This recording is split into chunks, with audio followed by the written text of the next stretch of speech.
Eu tenho dito aqui no Agricultura BR, nos nossos editoriais, que o tarifaço imposto por Donald Trump em relação aos mercados, ele deve ser positivo para o Brasil quando a gente destaca carne bovina.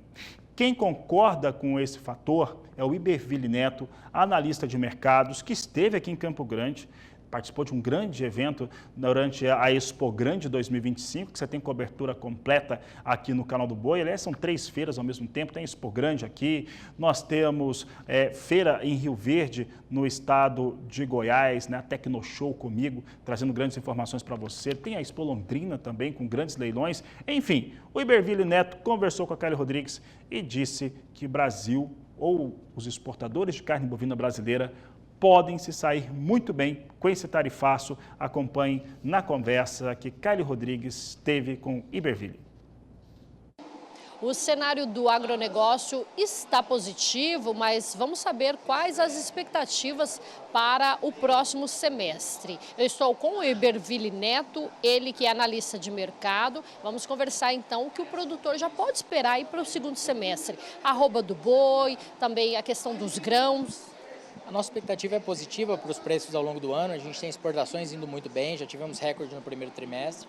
E o cenário de oferta de gado ainda nem começou a diminuir quando a gente considera os dados até o início do ano, quando um cenário geral. Então isso só reforça a expectativa positiva de que a partir do momento que a gente tiver uma redução de oferta, haja espaço para que essa arroba ande um pouco mais.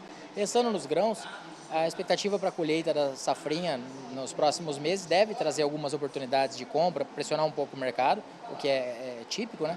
Mas nós não acreditamos em um mercado que deva voltar e dar grandes oportunidades ao longo do ano de maneira geral. A gente espera que haja oportunidades, mas não esperamos um mercado do milho dando grande trégua frente ao que foi observado nos últimos meses.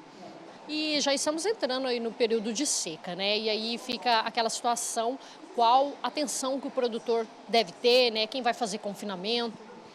Pensando nesses próximos meses, é um ponto, talvez o ponto mais importante na nossa visão para definir um pouco a cara do mercado no resto do ano. Quando a gente tem anos de retenção de fêmeas, nos quais começa a diminuir a oferta de vacas e novilhas no gancho, que nós acreditamos que 2025 vai ser um ano desse tipo no fechamento, mas ainda não, mês a mês, isso ainda não tem sido observado. Então, nos anos de retenção, a pressão de final de safra com a chegada da seca costuma ser um pouco mais sutil. Essa é a nossa dúvida para os próximos meses, se efetivamente a gente vai ter essa saída das fêmeas do gancho, que daria um pouco de sustentação, ou se a gente vai ter um final de safra um pouco mais pressionado, mas ainda assim, o tanto que essa arroba ceder ou não nos próximos meses, na nossa visão, vai ditar o patamar a partir do qual ela vai evoluir no segundo semestre. Então, nós acreditamos que vai ser fundamental para definir até onde ela pode chegar ali no segundo semestre. Nós acreditamos que outubro, novembro, a gente tenha preços consistentemente maiores que os atuais. E o que podemos esperar sobre as questões aí que o Brasil está envolvido, né, nas decisões do presidente do Trump? O cenário das tarifas, ele acaba, em geral, gerando uma expectativa de penalização do crescimento de diversas economias e, por esse aspecto, acaba sendo algo negativo. Mas se a gente pegar o outro lado da moeda e pensar que o Brasil está entre as menores tarifas que foram impostas, a gente pode ver isso de uma maneira um pouco positiva, até porque os Estados Unidos são os principais fornecedores de Japão e Coreia do Sul, por exemplo, estão acirrando os ânimos com esses países, e esses países, principalmente o Japão, podem abrir mercado para a nossa carne. Então, no resumo da história, nós acreditamos que as tarifas em si elas possam beneficiar o Brasil, apesar de penalizarem o crescimento global como um todo pela importância dos Estados Unidos. Mas acaba impactando. Sem dúvida, impacta, vamos dizer, talvez um consumo global de carne um pouco mais calmo, por um crescimento mais tímido, mas as relações comerciais, o espaço do Brasil no cenário global pode evoluir.